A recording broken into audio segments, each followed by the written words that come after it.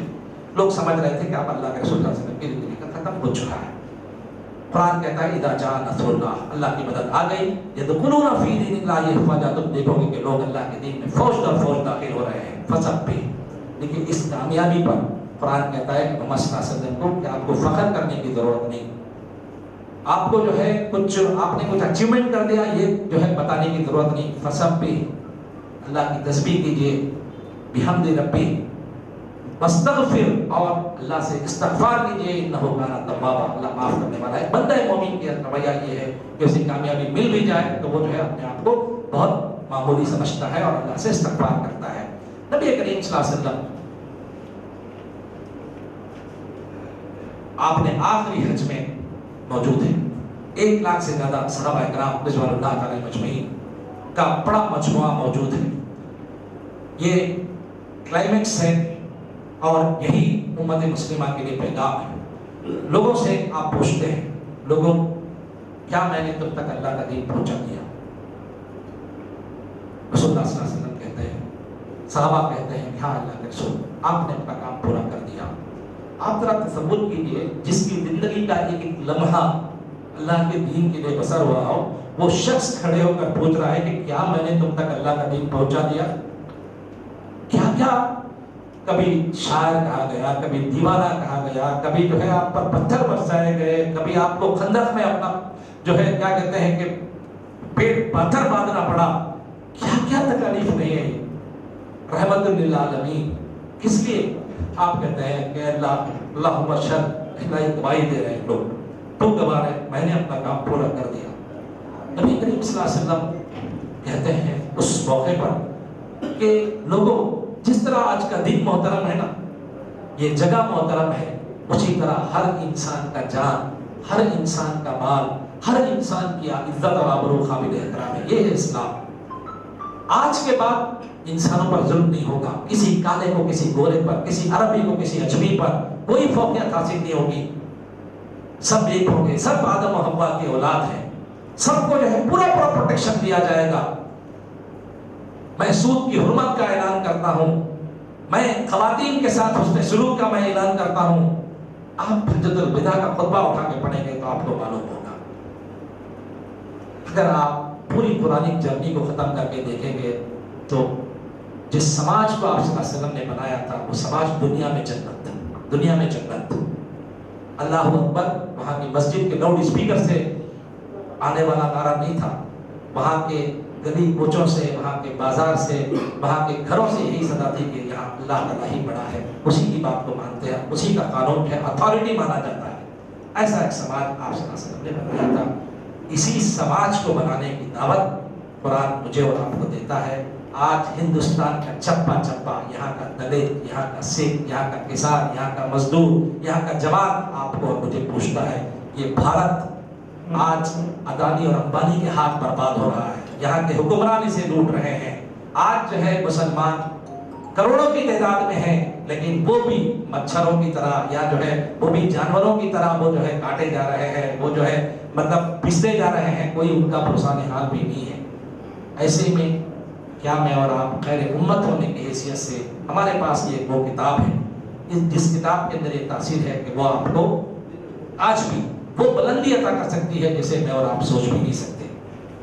مسلمانوں نے اس دیش کو بہت کچھ دیا، لال قلعہ ہم نے دیا، تاج محل ہم نے دیا، شیروانی ہم نے دی، بریانی ہم نے دی، کیا نہیں دیا اس ملک کو ہم نے۔ آج بھی ہم بہت کچھ دے سکتے ہیں، بشرطے کہ ہمارے پاس پہلے ہم اپنے آپ کو صرف دیکھیے یہ دنیا تو آپ کو ملے گی ہی، آپ کے قدموں کے نیچے یہ دنیا ہے، آپ اس کے پیچھے مت بھاگیے، اللہ تعالیٰ آپ کو دے گا ہی ہے، لیکن اصل چیز ہماری آخرت ہے۔ اگر ہم اللہ کے ہو گئے تو اللہ تعالیٰ ہمیں دنیا کی ساری نعمتوں سے نواز دے گا. ضرورت اس بات کی ہے کہ اس قرآن کو، اس رمضان کو ہم اس حیثیت سے سمجھنے کی کوشش کریں. اللہ تعالیٰ سے دعا ہے کہ اللہ تعالیٰ مجھے اور آپ کو اس کی توفیق دے. باقی